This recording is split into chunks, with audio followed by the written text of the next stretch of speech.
Man, I haven't made a video on this channel in 9 months. I wonder what could motivate me to make a new video. Oh, well damn, I guess I have no excuse then. Welcome everyone to my top 5 frontier monsters I want for Monster Hunter Wilds Ascendance.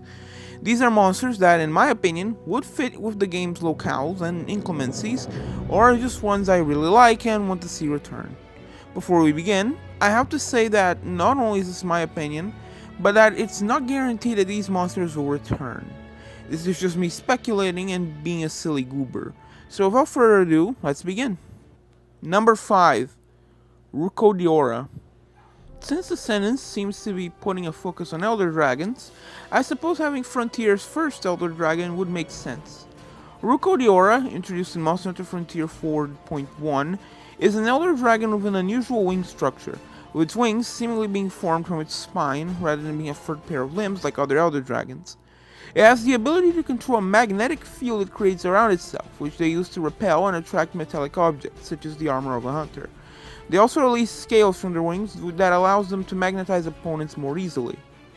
While in Frontier, Rucodiora is primarily fought in a special arena known as the Interceptor's Base, it has also been sighted in deserts. And would you look at that, the Wild has a big desert/savanna map perfect for it.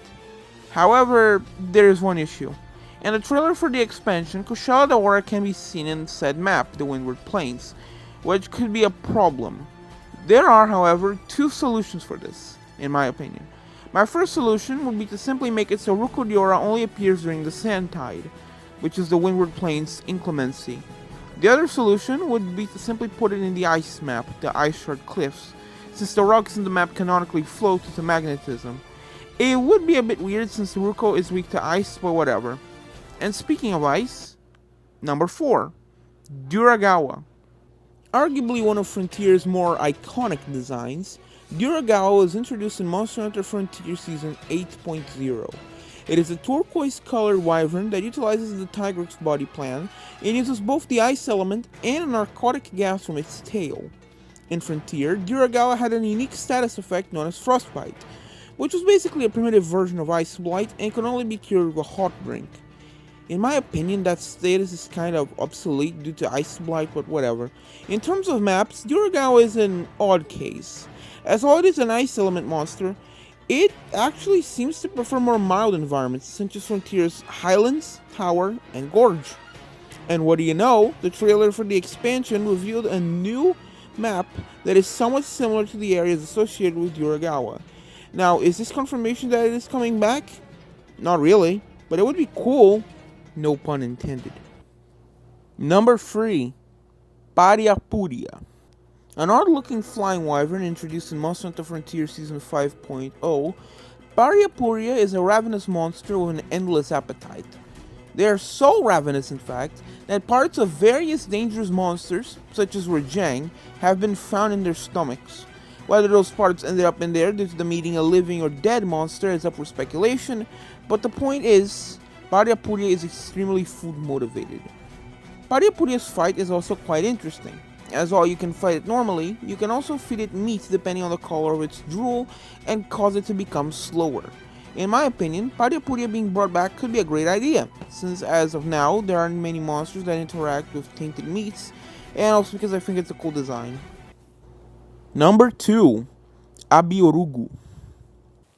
As of me writing this video, Wilds doesn't really have any invasive monsters. The closest we have is Archveld, but even then, he's more of an introduced species rather than a true invader.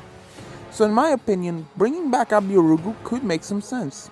Introduced in Monster Hunter Frontier 4.3, Abiorugu is a large green brute wyvern with a blade on the tip of its tail. Meaning that yes, Glavenus kind of ripped him off.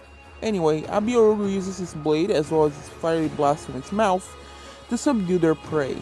It also has an acidic saliva, much like the Deviljho. And just like the Deviljho, it is nomadic, meaning that it doesn't have a fixed habitat.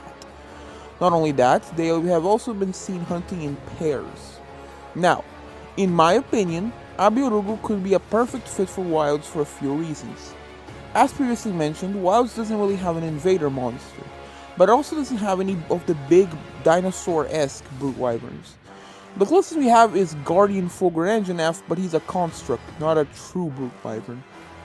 And in my opinion, the main reason I think Abiyorugu could work for the expansion is the pack mechanics introduced in Wilds, where certain monsters will form groups with other members of their species.